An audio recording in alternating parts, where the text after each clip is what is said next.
各位同學、專家，大家好。咁我就今日係代表我哋世界無人機大會同埋都係新聞市無人機協會咧，同大家分享下呢個中國嘅低空經濟同埋無人機產業嘅呢個發展嘅一啲情況。咁其實城市發展咧，其實一直以嚟咧喺過去100年左右咧，其實都係喺一個我哋叫 two dimensional，即係二維嘅空間入邊去發展嘅，包括汽車啊、火車啊，咁當然會有人話咁飛機咧，咁確實飛機同埋嗰個直升機咧，佢係已經有用到呢個空中嘅空間。咁但係咧喺城市當中，喺好多嘅場景當中咧，其實呢類型嘅呢個飛行器咧，佢都冇辦法去做一啲呢個短途包括低空嘅一啲服務。佢仲加多嘅咧係一啲長途嘅呢個運輸同埋客運嘅呢種功能。咁到咗2000年之後咧，特別係2010年之後咧，其實喺各種嘅呢啲技術嘅呢個叫做成長之後咧，其實低空經濟咧，又或者係我哋叫做無人機呢個領域咧，其實就係誕生咗。咁呢樣嘢咧就係可以令到我哋城市入邊嘅低空，亦即係啱先黃經理有講過1000米以下嘅呢個服務咧，就變到比較容易實現。咁技術咁呢個低空經濟，特別係呢個無人機嘅發展咧，其實係第一係因為我哋有足夠嘅技術嘅積累，第二咧係因為我哋嘅城市嘅服務咧有相關嘅需求。咁呢技術方面嘅積累咧，就包括我哋嘅5G 嘅通訊啦，智能交通嘅呢啲基礎建設啦，包括我哋嘅電子商務、AI，包括數字技術同埋無人技術。咁呢啲技術嘅呢個成熟咧，就誕生咗呢個低空經濟，包括呢個無人系統嘅呢個體系啊。咁嗰個城市服務方面咧，就係我哋嘅由於我哋智慧城市嘅呢個需求，同埋我哋嘅城市嘅叫做路面空間，亦即係話二維嘅空間two dimensional 空間咧，其實已經係非常之擠塞，同埋係過於繁忙。咁呢個時候咧，其實我哋就要向天空去揾發展機會，亦即係我哋由二維嘅經濟模式，要向三維嘅模式向我哋城市嘅上空嘅空間去要更加多嘅發展嘅呢個機會。咁我哋其實講緊低空經濟，其實都係呢大概3年左右嘅時間咧，由國家嘅啱啱黃經理都有講過，係由呢個國家提出呢個低空經濟呢個概念。咁呢個概念其實應該係話據我所知，其實喺2013年左右咧，其實已經由相關嘅呢啲智庫咧think tank 就已經同國家有提過。但嗰陣時由於我哋嘅成個應該話全世界嘅技術仲未成熟，所以咧，就嗰陣時就冇作為呢個國家嘅戰略，但係咧由呢個2023年開始咧，國家就開始醖釀呢方面嘅呢個政策。咁由2024年開始咧，就我哋總理就已經將呢個低空經濟作為我哋成個國家嘅呢個新嘅戰略方向。咁由於呢個方向咧，都已經唔係淨係中國，係對全世界都有影響，所以而家大家會聽到好多關於低空經濟嘅呢種內容。咁低空經濟嘅組成咧，其實以我哋自己嘅認為咧，其實喺85%咧，都係由無人機又或者係叫做以電驅動嘅呢個飛行器為主嘅呢個體系。咁另外15%咧係由傳統嘅呢個通航嘅呢個飛行器同埋服務咧組成嘅。咁我哋啱啱嗰個黃經理都有俾到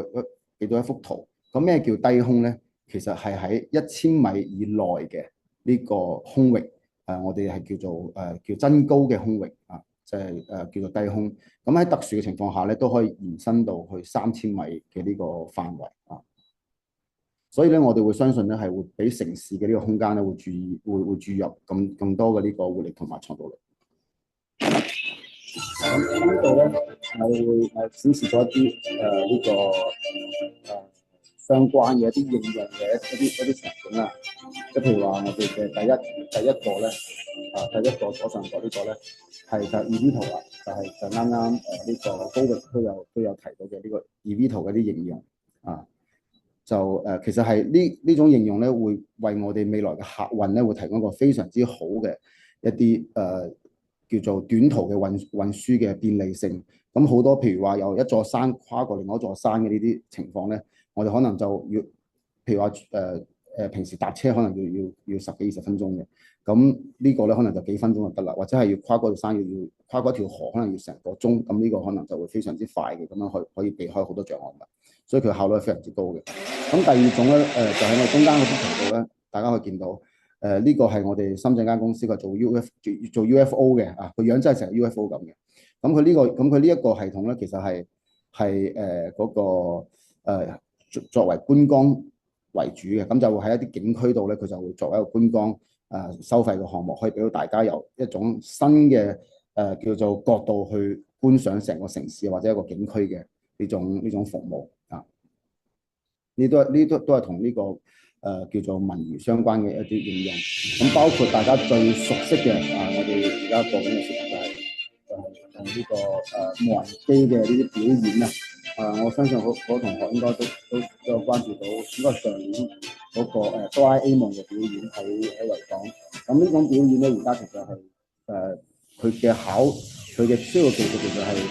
非常之高端嘅，因為佢需要同時去嗰個編排幾千部甚至上萬部啊。譬如話前排嗰個越南嘅嗰個50週年嘅國慶咧，其實就係用咗深圳一間公司出咗呢個Guinness Record 世界紀錄10500部呢個無人機同時表演。咁呢種技術咧，我哋而家都係喺全世界係最先進啊。咁包括呢個無人機嘅運輸啦。如果有機會嚟到深圳嘅話咧，應該大家可以體驗到呢個無人機嘅快遞已經係上年應該係已經超過咗70幾萬單將近80萬單嘅呢個飛行。咁就喺深圳嘅好多個公園度都可以體驗到呢種服務，直接攞個barcode QR code 就可以喺上面去點餐、點咖啡、點汽水，咁佢就會自動送過嚟啊。咁呢種服務其實喺深圳就已經係實現喺一個好深入嘅呢個測試階段。同埋咧上年呢將近80萬次嘅呢個飛行咧，係一次嘅墜機都冇嘅，所以佢嘅安全性都得到咗一定嘅呢個認可。包括各種各樣嘅農業啊，同埋綜合嘅呢啲救援嘅任務咧，都係無人機嘅一個非常之廣泛嗰啲應用嘅機會。咁我哋中國嘅無人機喺全世界係一個咩嘅一個地位咧？我哋喺全世界咧呢個叫做消費類嘅無人機咧，其實我哋係中國佔咗50%嘅份額嘅。咁工業嘅無人機咧，我哋都佔咗係超過超過咗70%嘅呢個份額。sorry 係應該係工業無人消費級無人機咧，我哋係全世界超過70%嘅份額。因為譬如我哋有大疆呢間公司，我基本上呢個民用嘅無人機都係用佢嘅，消費級無人機都係用大疆為主，同埋有大量其他嗰啲選擇。咁工業級無人機咧，其實我哋因為呢幅圖度冇顯示出嚟，就係工業級無人機咧，其實係嗰個我哋中國係佔咗超過50%嘅份額嘅，所以係基本上我哋中國其實就係全世界無人機呢個生產嘅基地同埋核心。咁深圳咧又喺呢入邊咧都係就係喺叫做無人機嘅叫做產業嘅中心，所以我哋成日都會聽到係深圳叫做無人機之都啊。咁因為深圳有超過1000間嘅無人機嘅公司喺呢度嘅，所以可以睇到。咁我哋23年咧，呢個數字比較係我哋呢個係可能 PPT 比較舊啲。咁就係2023年咧，就係全國嘅產值係超過1500億嘅產值。咁深圳已經接近1000億，所以咧就基本上2/3以上嘅呢個產值咧，都係由深圳呢個產出嘅。同埋包括我哋嘅呢個無人機嘅認證實名認證嘅呢個飛機咧，喺今年2月份之前咧已經超過139.4萬架。咁就有超過20萬嘅呢個將近20萬嘅呢個叫做駕駛執照啊。咁呢入邊咧，我哋會提出，我哋會揀出一個行業以物流呢個行業為例子咧，就係2024年咧，就係、是、我哋成個無人機呢、這個叫做嘅市場啊，呢、這個係個新嘅數字，就係超過2000億嘅。咁物流嘅部分其實個市場就已經會超過300億啊，所以物流咧亦都係而家個個公司，包括京東啊、美團啊、順豐啊，包括大疆啊、DJI 咧，佢哋都會非常之關注呢個物流嘅呢、這個無人機嘅應用。咁呢入邊咧，我哋有個例子咧，就係關於呢個城市當中嘅叫做全無人系統嘅呢個運輸嘅體系。咁呢個係以呢個京東為例嘅。咁就係佢嘅由貨倉嘅自動化到貨倉出嚟嘅運輸用無人車。咁無人車咧會運到呢啲營業部之後咧，就會將呢啲貨物咧就擺到無人機度。無人機咧就飛到去呢啲叫做快遞。智能嘅快遞櫃，咁啲快遞櫃咧就會將啲我哋嘅快遞咧就自動揀出嚟，就會俾翻個無人車去運輸。咁到咗每一棟樓嗰陣時咧，咁就有呢啲快遞機械人，佢就會喺啲樓入邊嘅話咧，就會自動去撳電梯，自動去運送呢啲快遞同埋貨物。所以基本上呢成個系統咧，其實已經係由技術部分嚟講咧，其實已經係全部都實現咗。咁當然我哋需要好多嘅法例法規同埋相關嘅標準去規範呢一個行業啊。所以其實基本上我呢啲產品同埋技術已經全部都有㗎啦。而家就係等緊呢個行業嘅呢個深入嘅叫做相關嘅呢啲條例同埋法律。咁啱啱高域都講咗呢個無人機 eVTOL 嘅呢部分嘅呢個行業啦。咁呢張圖咧就係上年2024年嘅，應該係2月27號，就全世界第一次嘅 eVTOL 嘅跨海嘅呢個 test。咁就係由深圳嘅蛇口飛往珠海嘅呢個九州港，就係全程咧20分鐘嘅啫，係冇人唔需要人控制嘅，全自動嘅。咁嗰個佢就將原來要2個鐘到2個半鐘嘅車程嘅呢個距離咧，就變咗20分鐘。即使要坐船都要成個鐘頭至可以到嘅。咁所以話咧，eVTOL 咧未來會顛覆成個短途嘅呢個客運同埋貨運嘅一種方式。同埋我哋相信咧，嗰個未來咧，我哋喺好多大灣區嘅場景都有機會去實現嘅。咁我哋而家都同香港嘅立法局嘅議員同埋澳門嘅議員咧，共同推動緊大灣區嘅呢個低空經濟嘅發展。咁其中一個咧就係希望未來有機會，譬如話我哋可以由深圳飛往香港同埋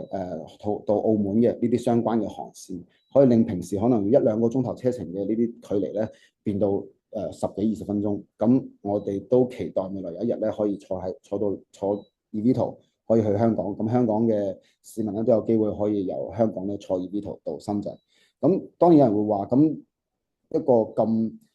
先進嘅呢種技術，呢啲產品，呢啲飛機會唔會好貴？咁我想講一樣嘢就係咧，就係話，因為我哋嘅 eVTOL 佢係首先第一個有個 E 係 electric 啊。咁 electric 嘅意思係就係話佢就好似電動車咁樣，佢係EV 咁樣，佢係用電嘅。咁包括佢個成個系統咧都係自動化嘅。所以我哋就係由運營成本嚟講咧，會比平時嘅直升機，因為直升機要燒油嘅，咁會比平時直升機咧應該可以慳翻大概70%至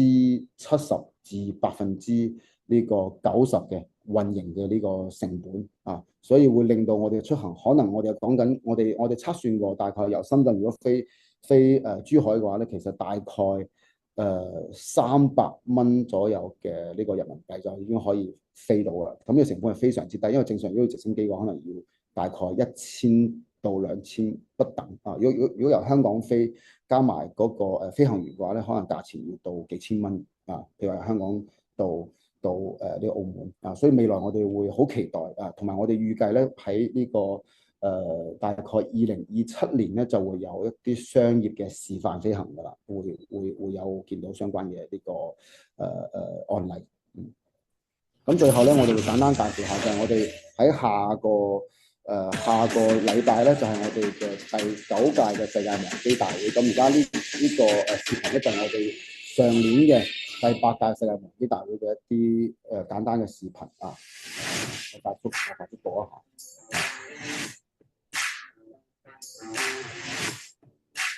咁我哋今年咧就會有超過800間嘅無人機嘅公司就會嚟到呢度展覽，同埋我哋 expect 大概會有超過8萬嘅觀眾會嚟到今年嘅呢個展覽會，同埋其實有超過100個國家嘅呢個專家咧都會嚟到。咁我哋同時咧都會有一個比賽啊，歡迎大家可以嚟參觀嘅。而家已經超過200個隊伍會嚟參加呢個無人機正式嘅大賽。咁都希望可以同呢個 Stephanie 呢邊可以交流溝通，未來係有更加多嘅香港青年可以過到嚟，可以體會到我哋最新嘅中國嘅無人機嘅同埋太空經濟嘅呢個發展。好的，好的。OK，咁就多謝大家，咁就希望未來有更加多嘅機會可以同大家分享我哋嘅。